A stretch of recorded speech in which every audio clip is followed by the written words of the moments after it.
Please make sure to subscribe and hit that notification bell. The day I first met Mr. Nathan Ben, the billionaire CEO everyone feared, I swore I'd keep my head down, do my work, and never be noticed. People in this city whispered about him like he was a storm, powerful, unpredictable, and dangerous to Ben. But I wasn't supposed to be in his world. I was just the cleaner. The one who swept the marble floors after the meetings were over. The one who scrubbed invisible fingerprints from glass doors while the wealthy walked past as if I was part of the wallpaper. That's why it should have been impossible for him to catch me in that moment, in his private lounge, twirling and laughing with his disabled daughter, Lily. Her little hands gripped mine as we spun in circles, her wheelchair positioned nearby, her laughter ringing through the air like bells. I'd forgotten the world. Forgotten my place. And then I saw him. Standing in the doorway. Watching. His eyes were unreadable. I froze. My heart pounded so hard I could hear it in my ears. My mind screamed that I had bent a line that could cost me my job, my home, maybe even more. But what happened next changed everything. My name is Maria Thompson. 34 years old, widow, mother of no one but caretaker of everyone I've ever met. I work for a cleaning agency in New York, the kind that sends you to people's penthouses when they need discretion, which is just a fancy way of saying don't talk, don't look, don't ask. That morning had been like any other. I clocked in at 6 a.m., rode the service elevator up 40 floors to the Ben Tower penthouse, and was greeted by silence. Mr. Ben was never home at this hour. He was probably barking orders at Wall Street or in some meeting Ben the world. But Lily was there. I'd seen her before, usually with her full-time nurse. A tiny, bright-eyed 11-year-old with cerebral palsy. Most people treated her like fragile glass, but she had a spark, the kind that could set the whole room on fire. That morning, her nurse was late, and she was sitting alone in the living room, frowning at a tablet screen. "You like music?" I asked, surprising myself. Her eyes lit up. "I love music." The next thing I knew, we'd moved the furniture aside. She picked a song, and I started dancing. She giggled, clapping along, and I couldn't help it. I grabbed her hands and spun her gently. Her wheelchair sat by the sofa, forgotten, as she balanced in my arms for a moment, beaming at the world. We were mid-spin when a shadow fell over us. I turned, and there he was. Nathan Ben. Sharp suit. Cold eyes. The kind of presence that made the air feel thinner. I froze, my hands still holding Lily's. My mouth went dry. I'm sorry, sir, Maria, he said quietly, and it startled me that he knew my name. My heart was in my throat. Was he going to fire me on the spot? He took one step closer, then another. His eyes weren't cold anymore. They were softer. Curious. "Keep going," he said. I blinked at him. "Sir." Nathan Ben, the man who reportedly fired senior executives for being 2 minutes late, just stood there, hands in his pockets, leaning against the doorframe like he had all the time in the world. I said, "Keep going," he repeated, his voice lower, almost gentle. Lily's grin widened. "See, Maria? I told you Daddy likes dancing." Daddy. I didn't know whether to laugh or faint. I swallowed hard, my eyes darting between them. "Sir, I really shouldn't." "Maria," he said again, but this time my name sounded less like a warning and more like a reassurance. "You made her laugh." I didn't understand it at the time, but there was something in his tone, something almost protective. So I kept going.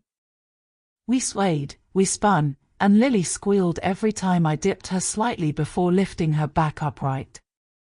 I thought he'd watch for a moment and leave. Billionaires don't linger in rooms where maids and music mix. But he didn't leave. He stayed. In fact, he bent the room, bent down next to Lily, and whispered something in her ear that made her clap her hands with delight. "Daddy, you do it with us," she cried. To my absolute shock, Nathan Ben, who probably hadn't set foot on a dance floor in years, stepped into the space beside me. He wasn't smooth. He wasn't graceful. But he was there. And for Lily, that was all that mattered. I found myself caught between two worlds, the one where I was just a cleaner with rules and boundaries, and this strange, dangerous new world where the man who signed my paychecks was laughing with his daughter in the middle of his own penthouse. When the song ended, Lily beamed at both of us. "Can we do this every morning?" "Maybe we can," Nathan said, and I swear his eyes flicked to me for just a moment too long before he stood up straight again. I expected him to dismiss me after that. Go back to his icy, billionaire self. But instead, he said, "Maria, stay for breakfast." I froze. "Sir, I'm just here to clean." "And today," he interrupted, "you'll eat first." I followed him into the sprawling kitchen like I was stepping into forbidden territory. Everything gleamed, marble countertops, chrome appliances, and an island the size of my entire apartment. I didn't know where to stand, so I just lingered awkwardly near the doorway. Nathan didn't look at me at first. He was busy pouring Lily a glass of orange juice and buttering a slice of toast for her. Not something I ever imagined a man like him doing. "Sit," he finally said without looking up. I hesitated. "Sir, I'm really not." "Maria," he said again, that same gentle tone from earlier, "if you can dance in my living room, you can sit at my table." I sank into a chair, still feeling out of place. Lily plopped down next to me, her energy a stark contrast to the cold, quiet elegance of the penthouse. "Daddy never dances," she told me between bites of toast. "Not since Mommy," she stopped, glancing at him as if she wasn't supposed to finish that sentence. Nathan's jaw tightened just slightly before he changed the subject. "Maria, do you always dance while you clean?" I swallowed, unsure if this was a trap. "Not always. Just when the music's on and, well, when someone seems like they could use a smile." He was silent for a long moment, then said, "Lily hasn't laughed like that in months." Something in his voice made me lean forward. "Is she okay?" His eyes met mine then, and for the first time, I saw past the billionaire armor. There was a shadow there, something heavy. "Lily's been in physical therapy since the accident," he said quietly. "She's stronger now, but she's afraid of a lot of things." I glanced at Lily, who was humming to herself as she spread jam on her toast. She didn't seem afraid when we were dancing. "That's why I asked you to stay," Nathan said, his gaze steady. "You got her to forget, even for a few minutes. Do you have any idea how rare that is?" I didn't know what to say. I was just a cleaner. I didn't fix broken families. But in that moment, I realized something. This wasn't about money or status. This was about a little girl who needed joy, and a father who didn't know how to give it anymore. Nathan broke the silence. "Would you consider coming by more often? Not just to clean?" My mouth fell open. "Sir, I'll pay you whatever you want," he added quickly. But I think my daughter needs you more than my flaws do. And just like that, the ground shifted under my feet. The next morning, I showed up at the Ben penthouse without my cleaning cart. It felt strange, like walking into work without a uniform, but Nathan had told me last night, today, don't bring the mop. Just bring yourself. Lily met me at the door with a beaming grin. She was already in her wheelchair, but this time she had a glittery tiara perched on her head. Maria, she squealed, pulling me inside. Daddy says you're here to help me with something super important. Nathan appeared from the hallway, holding a garment bag. Lily has her school's spring showcase next week, he explained, but she's been refusing to practice because, well, I'm not going out there in front of everyone, Lily cut in, folding her arms. They'll stare. Her voice cracked on that last word, and it went straight through me. Sweetheart, I said gently, kneeling so I was eye level with her, you're not just going out there. You're going out there to shine, and we're going to make sure you're ready. She raised an eyebrow, suspicious. How? I grinned. By turning this living room into your personal dance stage. Nathan leaned against the wall, watching, as I moved furniture, rolled back the rug, and pulled up a playlist on my phone. At first, Lily hesitated, glancing nervously at her father. But when the first notes of a song played, her eyes lit up. We didn't just rehearse her routine, we transformed it. I taught her little hand flourishes, exaggerated expressions, and moves she could do even from her chair. Every time she nailed one, I clapped like she'd just won a medal. Halfway through, I caught Nathan smiling, really smiling, for the first time since I'd met him. You're good with her, he said quietly when Lily rolled off to get water. I had a niece about her age, I admitted. We used to do the same thing, dress up, dance, make the living room our stage. My voice softened. She's gone now. His expression shifted, as if he understood without needing details. That afternoon, we laughed, we danced, we forgot about the outside world. And when Lily finally slumped back in her chair, breathless and grinning, she whispered, Maria.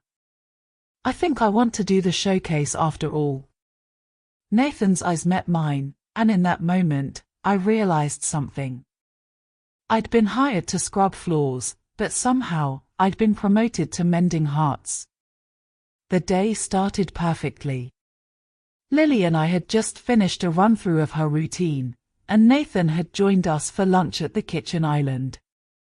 I was laughing at one of Lily's jokes when the elevator doors slid open. A tall, sharp-featured woman in a pristine white coat stepped into the penthouse. She looked like she'd stepped out of a fashion magazine, heels clicking, eyes scanning the room like she owned it. Charlotte, Nathan said, standing. His voice was polite, but his jaw tightened. I froze. Charlotte. The name he'd mentioned once in passing, Lily's mother. Her gaze landed on me, then flicked to Lily, then back to me. Anne, who is this? The way she said this felt like a verbal slap. I'm Maria, I said evenly. I help Lily. Help her, how? With cleaning, she asked, as if the word itself was distasteful.